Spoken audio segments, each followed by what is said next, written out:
All right, y'all. We're about to get it started. Just adjusting a few things as usual.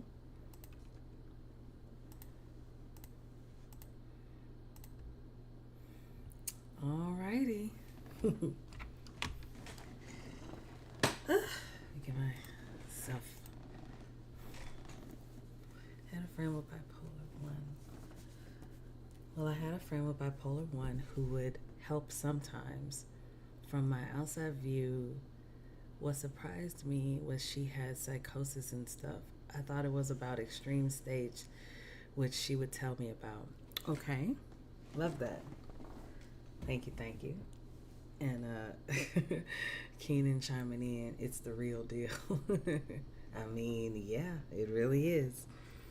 All right, I'm about to switch this camera over, and we are getting started.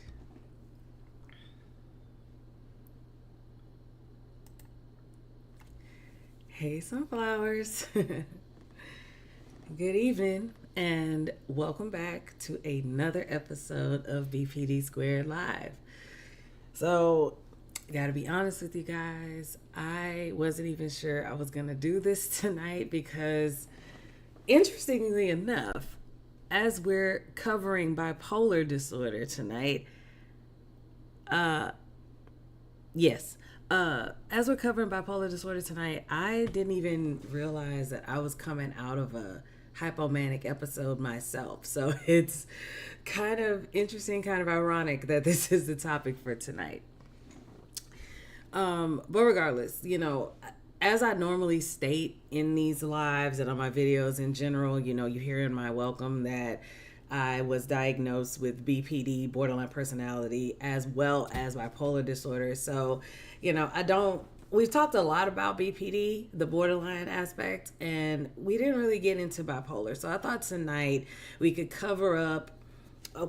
wow, we could cover, this topic and kind of get a little bit in depth on the basics of bipolar, as well as, kind of where it comes from, how it gets started, things of that nature. So, bipolar disorder in itself is often referred to as a chemical imbalance, but studies show that there is way more to it than that. Bipolar disorder is a physical brain disease. It is most known for the extreme shifts in one's mood, hence the name bipolar. The mood exists on separate poles. Think basically like if you're thinking north and south pole, it's kind of like that. So you have your high elevated mood, and then you have your very low depressive mood. And so with that, it tends to switch from one side to the polar opposite. And just like with borderline, the moods are intense and can make a very simple occurrence a very, very huge deal. So to get us started, I'm going to play a video for you guys.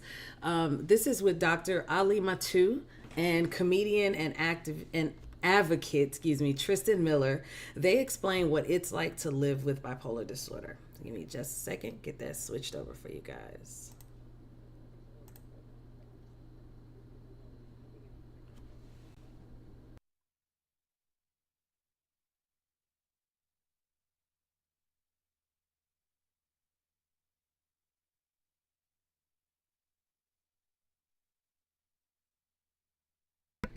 Sorry, I had to give y'all some sound. Here we go.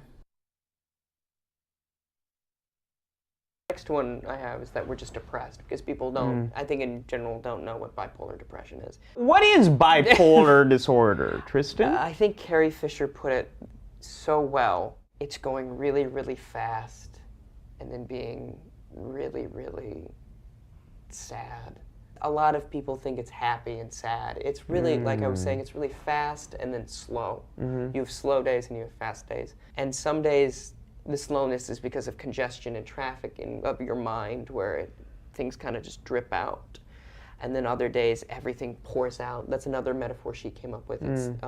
It's a faucet, an emotional faucet. And either it's open or shut. How I describe it to folks is, imagine being a third-degree burn victim, and you're in a hospital, and the window's open, so there's some wind coming in, no one else in that room really notices the wind, but if that layer of protection that your skin is supposed to be, if that layer is not there, you experience that wind in such a severe way, and it's quite painful.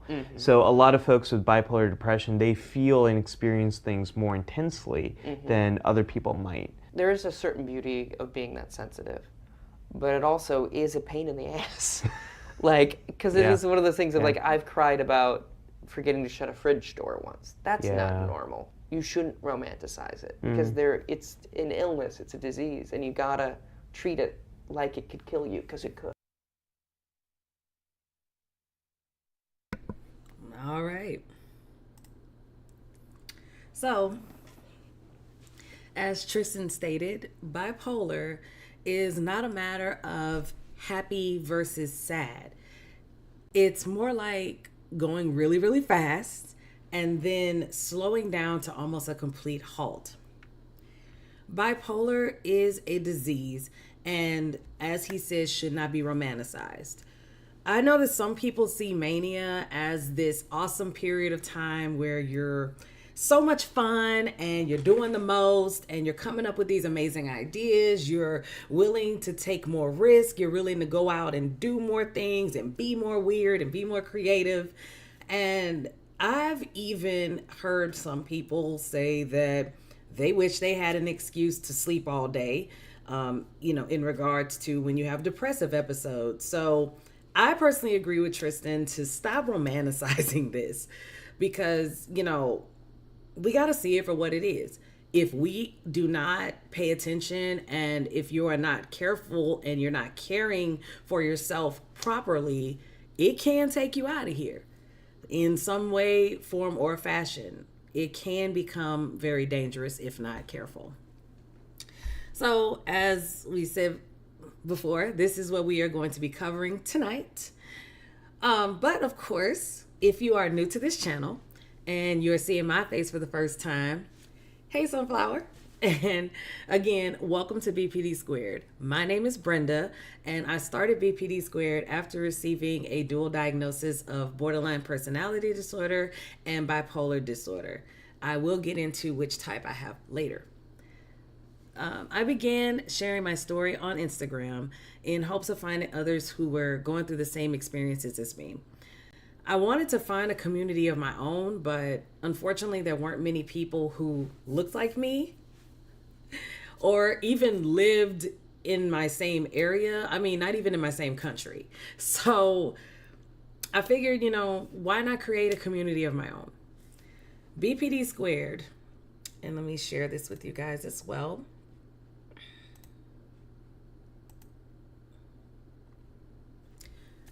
BPDsquared is a community and advocacy that believes in opening the floor for healthy conversations about mental health among the general public.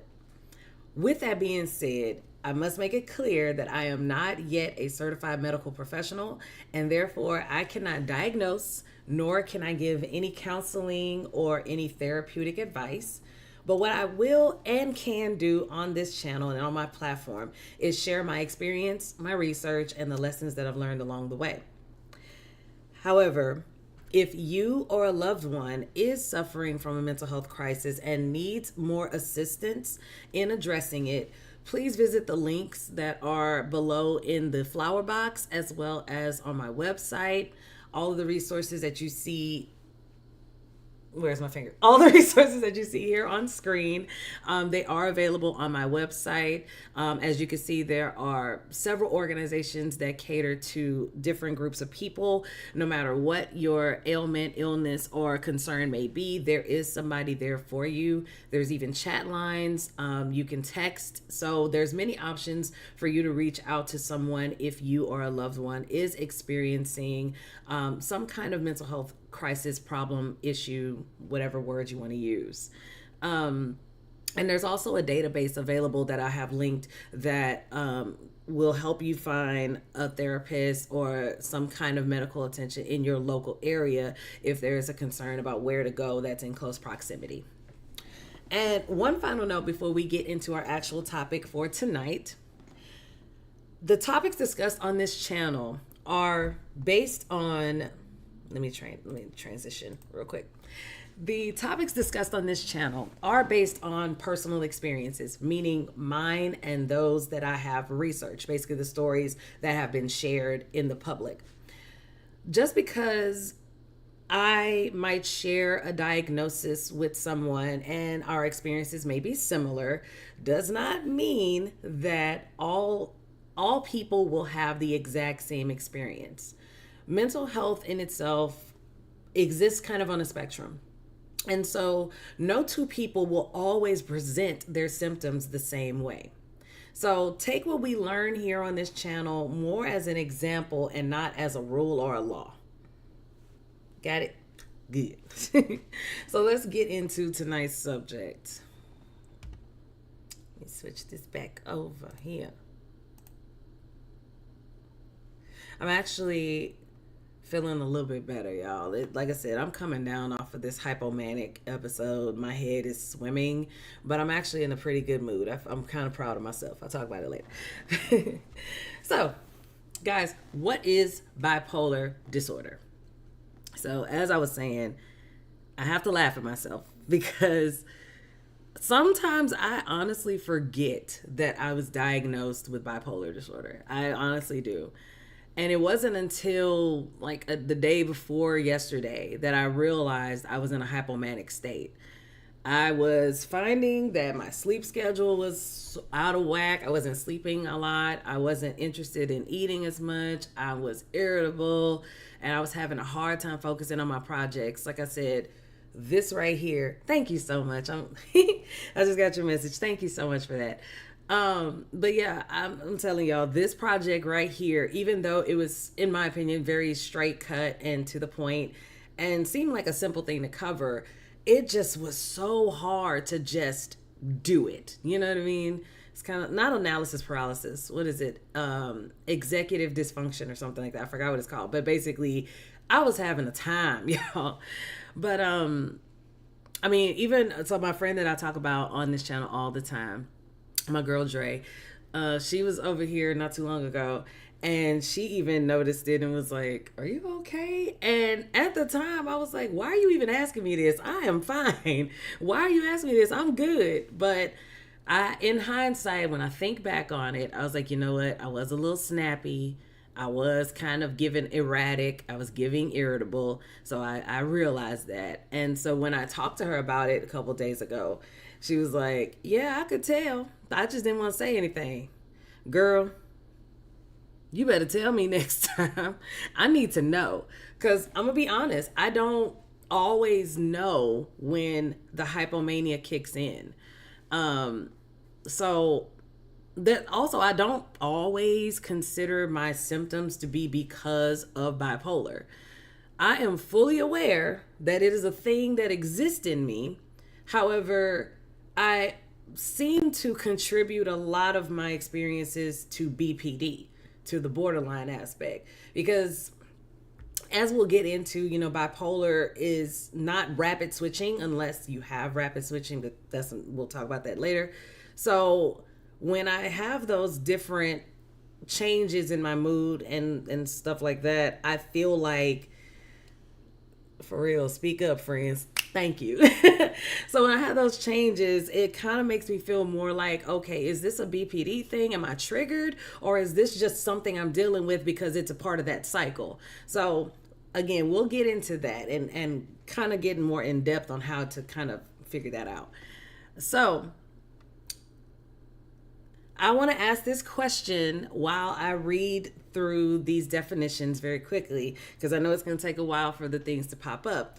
But how many types of bipolar are there? So leave your answers in the chat. If you're live with me right now, how many types of bipolar are there? So while I read through those definitions, I want to see your answers come through. And if you don't know, it's okay. I didn't know either. Take a guess.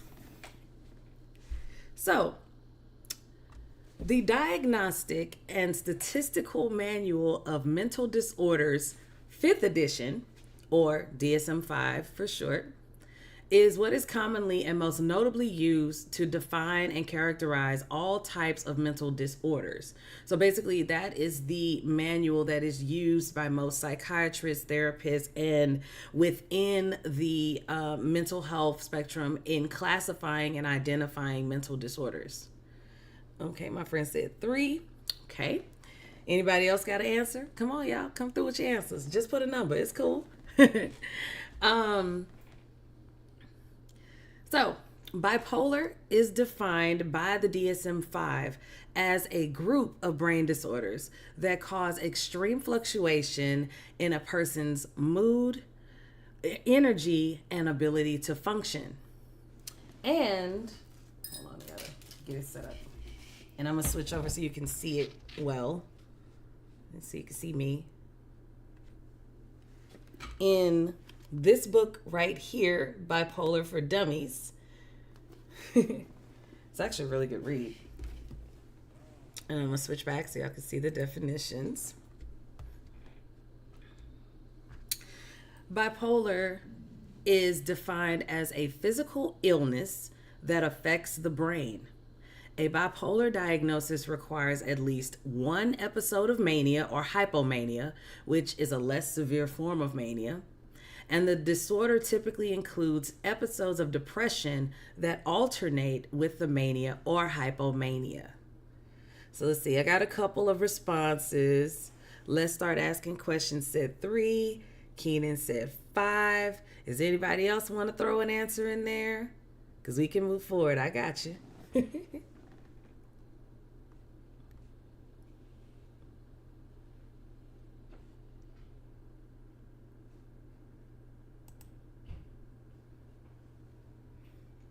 So bipolar actually has, according to the DSM-5, 4 categories. There's bipolar 1, bipolar 2, cyclothymic, and bipolar otherwise specified. So very good guesses. Let's start asking questions. And Keenan, y'all are basically on point. 3 is a good guess because those are the ones that have the very distinct definition. 5 is actually a good guess as well because, again, as we said, bipolar otherwise specified goes into other types of bipolar. So we'll get there. We'll get there when we get there.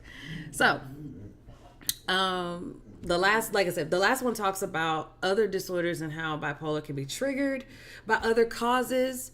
We might not have time to get into that specific one tonight. I might save that for another live, but tonight we're going to focus on the first 3, bipolar 1, bipolar 2, and cyclothymic disorder. So as you see here on the screen, bipolar 1 disorder is a manic depressive disorder that can exist both with and without psychotic episodes.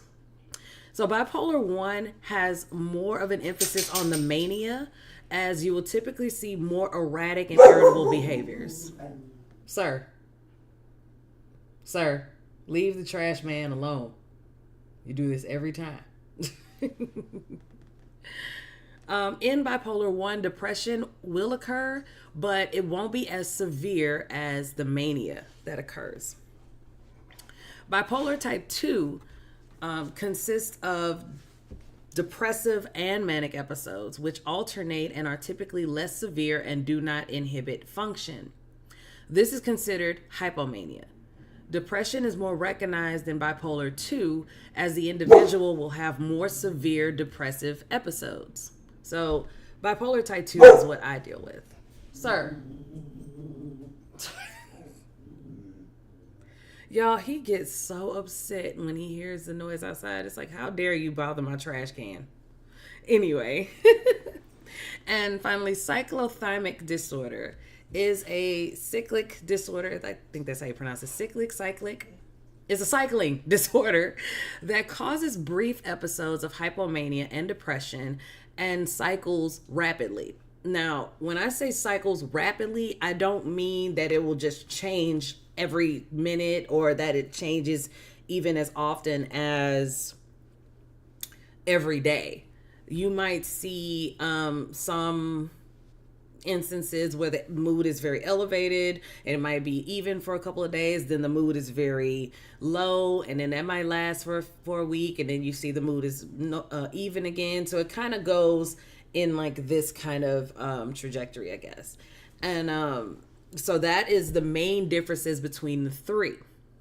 So I personally experience depression more severely than I do mania, which is why I was eventually diagnosed with bipolar type 2. So instead of the manic episodes, I deal with the hypomania. So it's not as severe as, let's just say, I mean, the only person I can use as an example is Kanye. I'm sorry. That's only, well, Kanye and Jennifer Lewis. But I don't know if hers is 1 or 2, so I can't really say her. But basically, for me, the mania doesn't go as extreme as it can for those with bipolar 1. The mood is elevated, the mood is up, but it doesn't cross into a realm of danger, which I'm going to cover very soon. Like Dre tells me that she calls it Kit Katting. So when I was younger, she said whenever I would have Kit Kats, I would basically like just break loose, go into this hyper mode. So when I'm in that mode, she's like, oh, you're just Kit Katting. I get it. So like, oh, great. I didn't know there was a name for it. Thanks.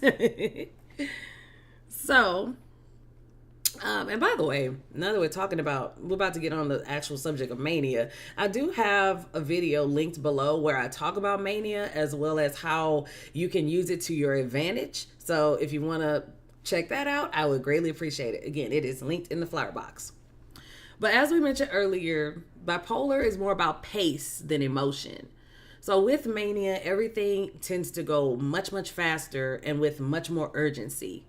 You may notice you have a lot more to say than usual. You may think very highly of yourself. You know, your self-esteem may be through the roof, to be honest. You might take more risk. You know, you might buy all $800+ worth of the Sims 4 franchise and you haven't paid your rent yet. That's not my story. I swear to God, that's not my story. But, so let's, so before we go into the separate levels or the separate symptoms, I should say, of what you will find with the different types of bipolar, I wanted to show this image to you guys of how they basically break down what bipolar 1 and 2 looks like in comparison to each other. So as you can see, bipolar 1, like it shows a manic episode, at least one manic episode, distinct period of mood disturbance, severe mood disturbance, and it's not attributed to anything outside of the illness, like a medical condition or substance use or anything like that. Bipolar 2, you have to have one episode of hypomania as well as one major depressive episode. There's a distinct period of mood disturbance. There's, of course, the manic symptoms. You will see the manic symptoms as it lists in option D. A and C are observable. It's not as severe as the mania, but it is a noticeable change in your behavior from what is considered normal for you, as well as depressive symptoms for the major depressive disorder, major depressive episode.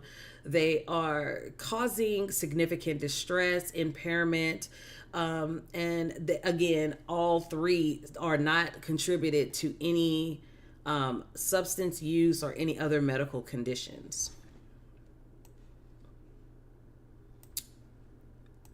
So before we get into like I said, the symptoms, mania, hypomania, and depression, just want to make sure we're all good. Am I going too fast? Am I going too slow? Because like I said, I'm coming off of that hypomania. I want to make sure that what I'm saying makes sense, first of all. So my brain is going ahead of my lips. So, or vice versa. It just depends on the minute. Excuse me. I'm sorry, that was loud. But anyway. All right. So let's get into the symptoms here. So first we're going to talk about mania versus hypomania. And this is something that I definitely had to come to terms with and understanding of, because, it's like, well, if they're both a manic thing, what is the big difference? So mania is marked by periods of great excitement or euphoria, delusions, and overactivity which last for a week or more. Hypomania deals with the same thing, but symptoms last for a shorter amount of time, which is closer to about 3 to 4 days. So symptoms include inflated self-esteem or grandiosity, decreased need for sleep, increased talkativeness, racing thoughts, get distracted easily, increase in goal-directed activity or psychomotor agitation, engaging in activities that hold the potential for painful consequences. So like going off and spending money you don't have, engaging in activities that could be harmful to your body and your mind, just a lot of just risky behaviors in general. You're good from here. Thank you, dear. Appreciate that. Let me scoot this thing over a little bit so I can have better access to my stuff. Okay, there we go. With hypomania, however, the symptoms are noticeable for me. The symptoms are very noticeable, but I'm still able to function in what's considered normal for me. So with mania, again, there's a serious disruption in what's considered normal behavior, though. So for me, if I normally sleep about 6 hours and I normally only eat twice a day, if I start to sleep about 4 hours and want to eat more times a day, that would still can be considered that hypomanic episode, because that's deviating from what's considered normal. Whereas with mania, you'll see that lack of sleep, paranoia, hallucinations, all of those things disrupt the life, in where, like I said, you may normally sleep about 6 hours, but then you have a person that's not sleeping at all. You have a person that normally has a healthy appetite. They may eat 2 or 3 times a day, and you might notice this person only eats maybe a bag of chips, and they feel great for the rest of the day. So when you're seeing those extreme changes in behaviors and extreme changes in what's considered normal for them, that's when you might see that they're heading into a hypo or manic state. So I also mentioned that mania, a lot of times, lack of sleep, paranoia, and hallucinations, like I said, that can lead you to hospitalization. Because again, as we know, sleep deprivation and seeing things that aren't there and hearing things that aren't there really do show signs of great distress mentally. And so, and I just realized something. This is kind of in the way. So I'm going to shrink myself just a tinge so y'all can see that better. Okay, bet.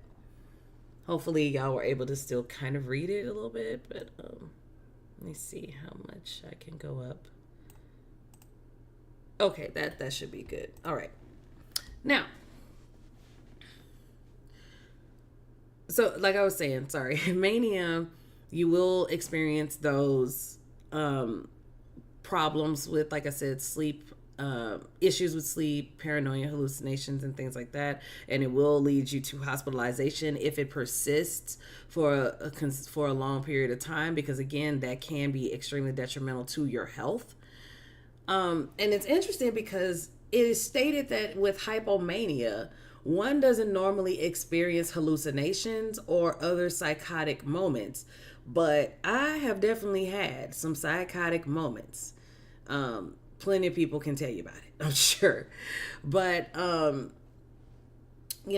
when I had I put out a video like a couple years ago when I was just getting into discovering my diagnosis and really trying to understand what was going on with me and with what I was dealing with. I came across a couple of channels that talked about other disorders and kind of coexisting disorders. And one of them was talking about, dissociative identity disorder, or DID. So I put out a video that was saying, hey, I've had these issues. Is this considered DID, or is this something completely different? So long story short, I was having lucid dreams, and let me switch. I was having these lucid dreams, and I kept basically seeing myself outside of myself. And I'm still unaware if I was myself but represented in a different body or not. There was one particular, I just call it a dream. I'm not really sure what to call it, but I just say dream because it normally happens when I'm trying to go to sleep. So I remember one night in particular, I'm lying in bed and I'm kind of like, just kind of stuck in bed. I don't know if it's more sleep paralysis or not, or if it was just, like I said, lucid dreaming or not. But there was this little girl that's outside my window. So the way my bedroom's set up, it was set up in my old apartment. We were on the first level. So our bedroom had this window that looked right outside to the walkway right in front of our front door, our apartment. And so our bed was kind of laying, it's like parallel to that. And it was like I could see clearly everything outside my window, even while I was still lying in my bed. And outside this window, I see this little girl. And again, I don't know if she's supposed to be a representation of me, or if she's just a representation of an emotion I'm feeling, or what. But there was this little Asian girl, I know, random, and she was standing outside. She was wearing an all pink outfit. She had on like this cute little pink dress with little flowers on it, a pink sweater, light pink tights, little white Mary Janes, and I think even little white ruffled socks or something like that. And she was holding onto this teddy bear. Now, this little girl was so angry. I don't even know what she was so mad about, but she was mad because the whole time she's just sitting there yelling and screaming at this random guy. And the guy just standing there with his back to her. But the whole time she's screaming and yelling and fussing about whatever. And interestingly enough, there have been times where Annie, and there's a couple others, but Annie, Stephanie, and Bianca specifically, they've come and spoke to me. And it's actual interaction, like they're having a conversation with me. It mostly happens in moments when I have the regression, when I go through regression, which is a conversation that I'm going to save for another live. And it's a part of BPD, but I think it's also part of bipolar. Like I said, I got to save that for another live. But I just wanted to explain that. Yeah, it's interesting because, like I said, hypomania doesn't normally deal with hallucinations, paranoia, or delusions, or things like that, or psychosis. But in researching BPD, they do say that you will have moments of psychosis. So that's one of those things that, as we will talk about in another live as well, how those two diagnoses can overlap on each other, and it becomes kind of difficult to figure out where the actual problem is coming from. And I wanted to show this chart as well, so you can kind of see the differences between mania and hypomania. As it says, behavior for mania is so extreme that regular activities cannot be maintained, whereas hypomania, you may notice changes, but regular activities still may be maintained.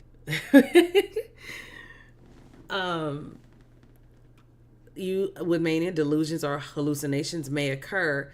And they said typically, so I do want to point that out, typically delusions and hallucinations do not occur. So it says typically they don't, but it doesn't mean it will never happen. Feelings of invincibility are common. And with hypomania, risk-taking is common. So I'm assuming what they mean by that is with mania, you feel like you can do anything with no consequence.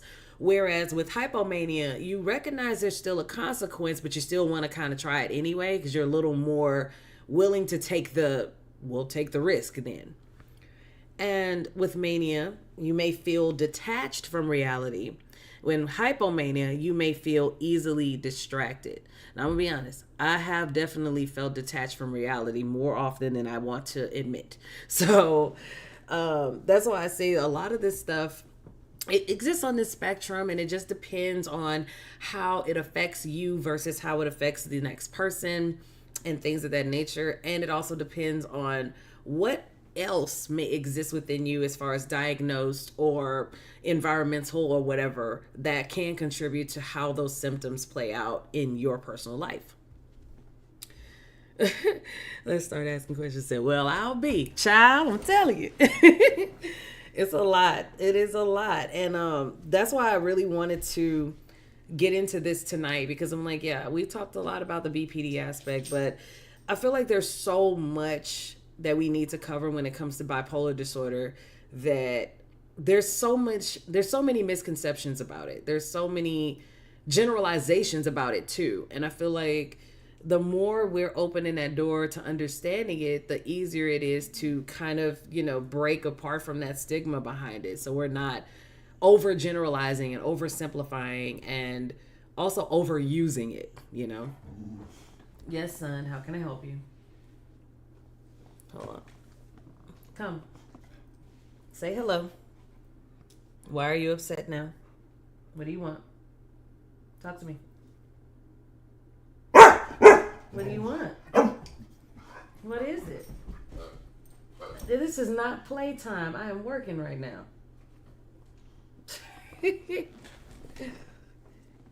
I've been misdiagnosed with this. I don't fit these requirements at all. Oh, really?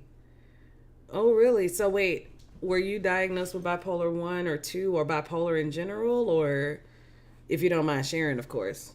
Son, hold on. Let it go. Y'all, this is Rosie. And this is, hold on, there's a camera. This is Rosie, and this is his favorite toy of all time. Say thanks to Dad. Go get it. Okay. All right, now let's get back into this topic. Not my baby distracting the whole thing. Where is she when I need her to come in and get her nephew friend in line? Hold on, wait. I just realized I was like way in the bottom corner, so you probably didn't see anything. Hold on. Focus. Bring it here. Get your toy. Bring it here.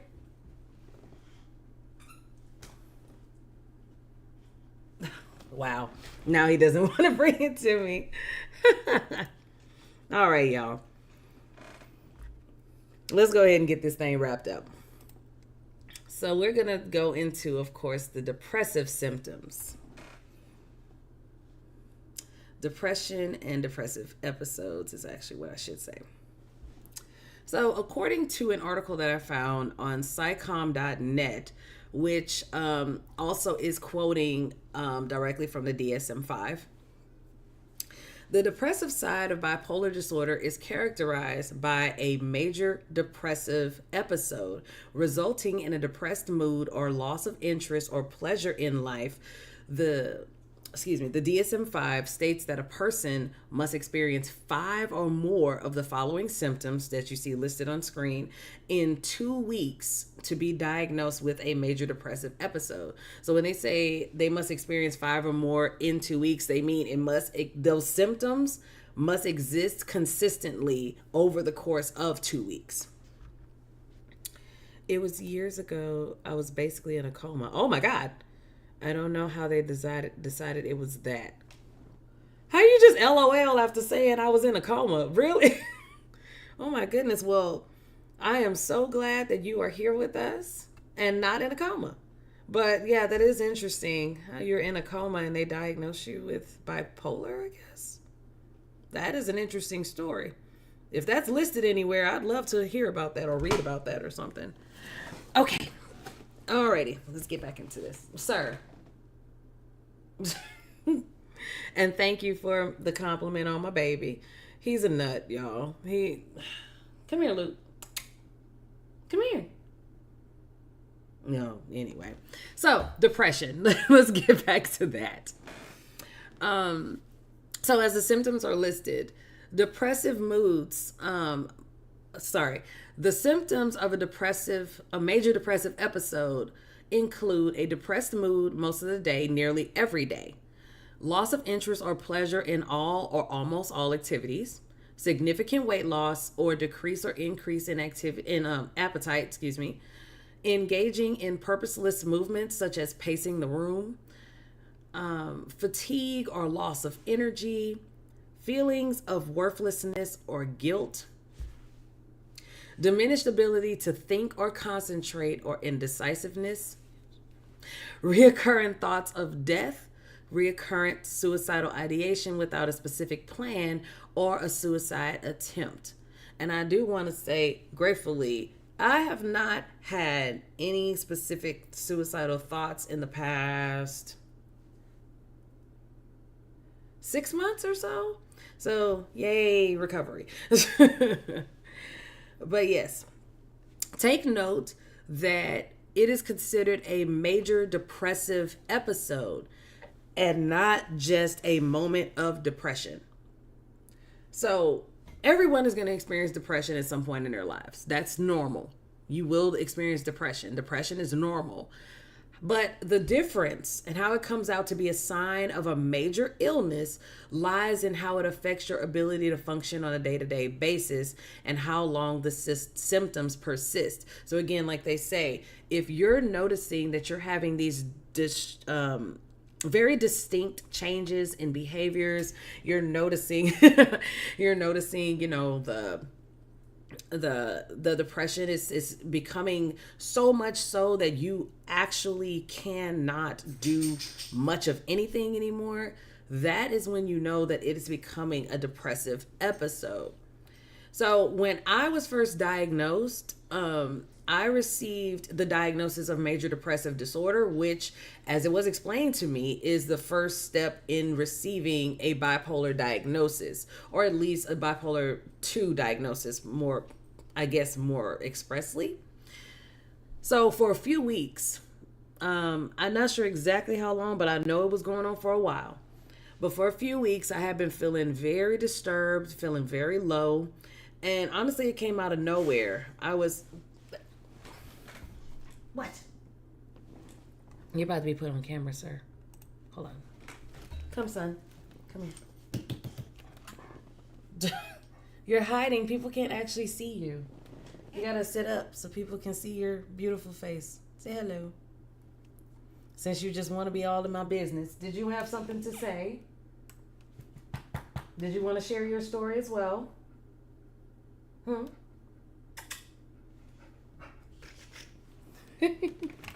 no! I'm breaking my board. Okay. Let me get this up here and then we'll finish up, y'all. Sorry. There's a lot of distractions going on, and my son, for some reason, has a lot to say to me tonight. There he is. Say hello, Luke. Anyway. Okay. So, like I was saying, sorry, y'all, for all the distractions.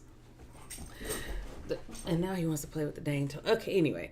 So, like I was saying before, basically, yes, I lost interest in a lot of things. I didn't care about my job. I didn't care about, taking care of myself as far as my appearance, my hygiene. I didn't care about my hair. Basically, all I wanted to do was sleep. That's all I wanted to do was sleep. And I even went as far. Come on, Luke, tell us about the toy. Trying. You don't want to say nothing. But yeah, I basically went as far as to blame others for how I was feeling. Like I was trying to say, oh, because you're in a weird place or you're in a weird space, apparently it's affecting me, which is totally wrong. Don't ever do that to people. It's nobody else's fault but your own if you're feeling a certain type of way. And I don't mean fault as in you're to blame. I mean, you can't make anybody else responsible for how you feel. That's something we had talked about before, and we can talk about it again later, but we're going to move on. So again, once I noticed I was like just having these random crying spells, and I was feeling very lonely, very unheard, and I just wasn't functional. I barely could move, barely could get up. I couldn't do my job. I would just kind of walk around aimlessly. I mean, it was really bad to the point that I used to work at a vet clinic, and at vet clinics, they have all these sharp objects. So to be completely transparent with you guys, there were points where I would try to like take like the surgical blades or the surgical needles and stuff. And I remember I would just kind of like open the drawer, look at them and like stare at them for a while and then close it up and go away. But there was a point where I took a needle home at one point, and it was my plan to kind of just like go up and down my arm just as a way to just kind of relieve myself. I thankfully did not do it, but it was that much of an issue that was the only way I felt I could get relief. And so eventually a coworker recommended a therapist to me, and I guess you could say the rest is history, but that is a story that will be told in the next live. I will go into that. I promise you. I will go into that. So, with all that being said, this was kind of a short live because we at the end now. So yes, this brings us to the end of our live. I appreciate that. You're so sweet.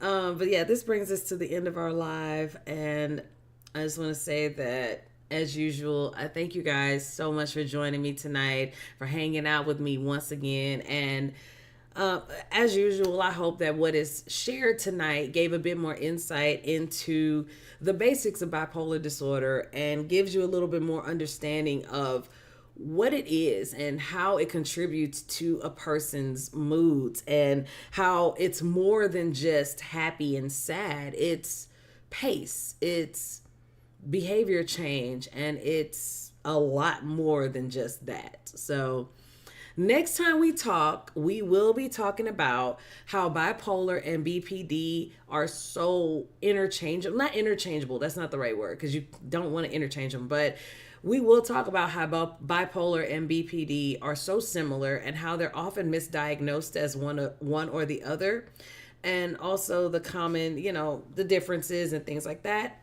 And I will be sharing my diagnosis story with you guys, so you kind of can know not really the process. I don't think that's the right word, but you can kind of get an idea of how I found out that I have these two diagnoses and kind of I guess the process of how they went about diagnosing me.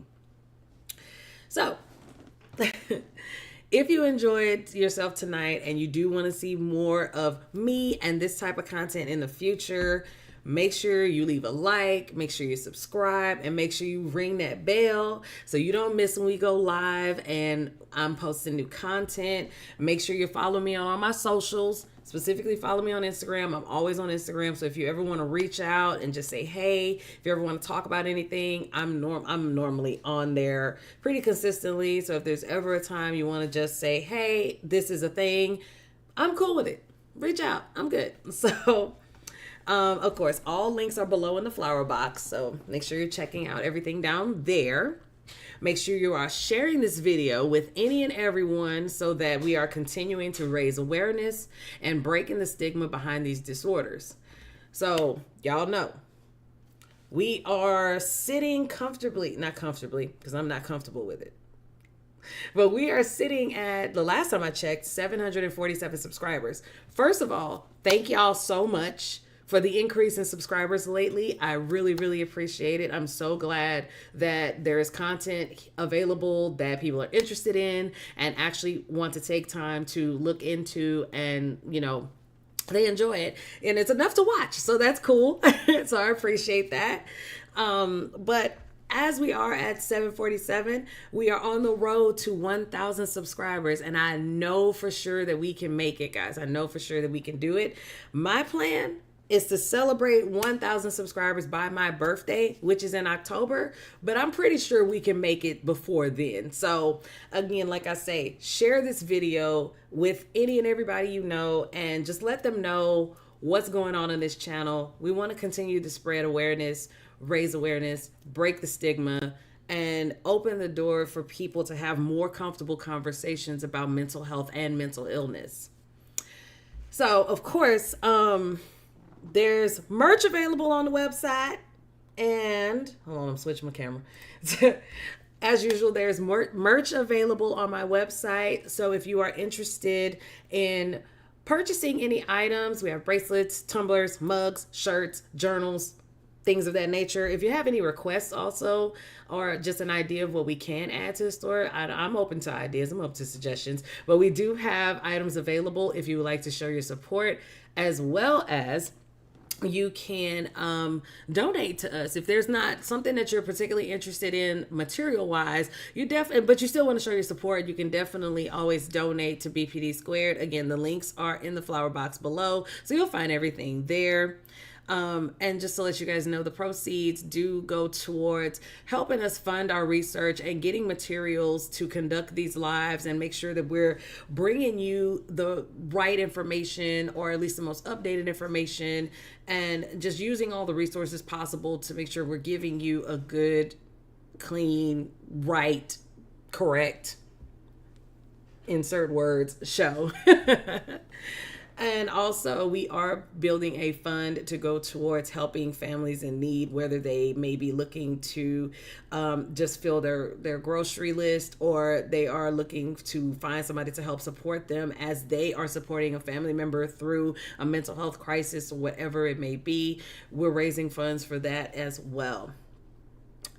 And again, I want to list that, of course, we have the resources available here, so you guys can see how you or a loved one can seek help if you are going through any kind of mental health distress, or if you just want to learn more about anything that we're discussing on this channel. Like I said, NAMI.org, which is listed at the bottom there, is a very good resource to learn a lot about these different disorders, or it's a good starting place, at least, when you want to learn a lot about the disorders and the experiences of others from if you want to learn about it from a more medical side, as well as when you go to the website and see the links that I have posted on my site, you'll also notice that there's a couple of sites, Very Well Mind and The Mighty, sorry. Very Well Mind and The Mighty. Also, Healthline is a really good one. But both of those sites have very good accounts from people's personal experiences. So if you want to get a bit more in depth from the personal side, definitely check out those resources as well. Whew! Now,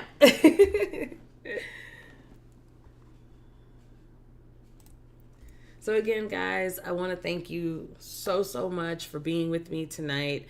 And I will not be here next Thursday, so I will be here the following Thursday. But, there might be some content being put out, so just keep an eye out for that. But I just want to let you know there will not be a live next Thursday, but that's cool. We still gonna rock, we still gonna roll, and we still gonna make this thing happen. So I want to wish everybody a great night and a great weekend. I love everybody, and I also want to send love and blessings to all the kids and teachers going back to school this month. I wish you guys an amazing school year, and to ace those test scores, and for patience for the teachers, because I know there's a lot that goes on, and there's a lot that y'all have to work around. So I send y'all all love and blessings, and wish y'all the best for this school year. And I want to leave you guys with one final question. What needs to be debunked when it comes to bipolar disorder? So if you have any answer to that, please leave it in the comments below. And if you have any additional questions when it comes to bipolar disorder, anything that I didn't cover tonight that you want to have answered, please leave that in the comments below as well. Let's ask these questions, because I feel like if you have the question, somebody else might have the question too. So if there's anything you want to know, leave it down below and we will discuss it the next time we see each other. I'm gonna put this back up, but I want to say this to you guys face to camera. I was about to say face to face, but face to camera. Regardless, stay square, my sunflowers. I love you guys so much. Thank y'all so much for being here. And let's get this channel to 1,000 subscribers. And I will see y'all in the next one. Bye.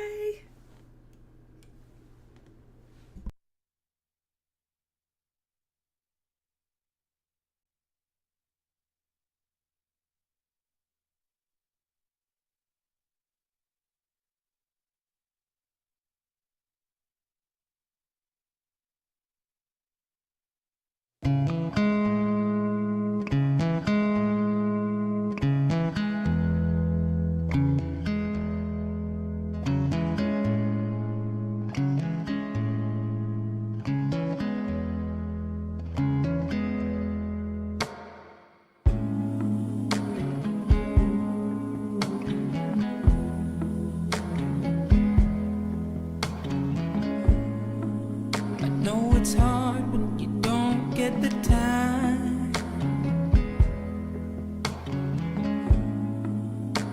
to do the things you gotta do.